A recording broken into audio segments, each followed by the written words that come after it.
Tem tragédia que acaba quando a terra para de tremer, mas dizem que naquela noite na Turquia, o pior só começou depois do silêncio. Os mais velhos contam que, no terremoto que destruiu Yenice, em 1953, a terra se abriu com tanta violência que casa virou pó.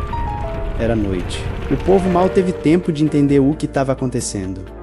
Quando o chão sossegou, veio o choro, veio a poeira e debaixo dos escombros começou uma coisa que ninguém soube explicar. Os sobreviventes diziam que ouviam mulheres chamando por seus filhos. Até aí, parecia só desespero de quem tinha perdido tudo. Só que tinha um detalhe que gelava o sangue. Algumas dessas vozes vinham de lugares onde já não podia ter ninguém vivo.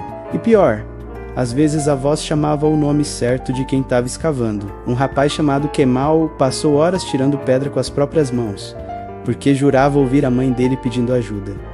Cavava mais fundo, chorava, sangrava, e a voz continuava ali, fraca, presa, quase sem ar. Quando finalmente abriu espaço, não encontrou a mãe, encontrou só o lenço dela, coberto de terra, num braço de boneca quebrada.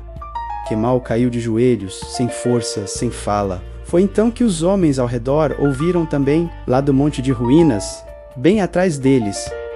A mesma voz chamou de novo: meu filho, agora vem você.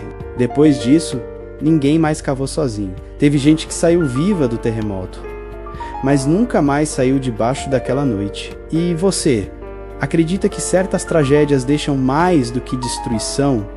Deixam presença? Conta aqui nos comentários o que você faria se ouvisse a voz de alguém que ama vindo do meio dos escombros. Se curtiu esse caos, deixa o like, comenta, compartilha e segue a gente para mais histórias. Muito obrigado a todo mundo que assistiu até aqui e aos novos inscritos. Sejam muito bem-vindos.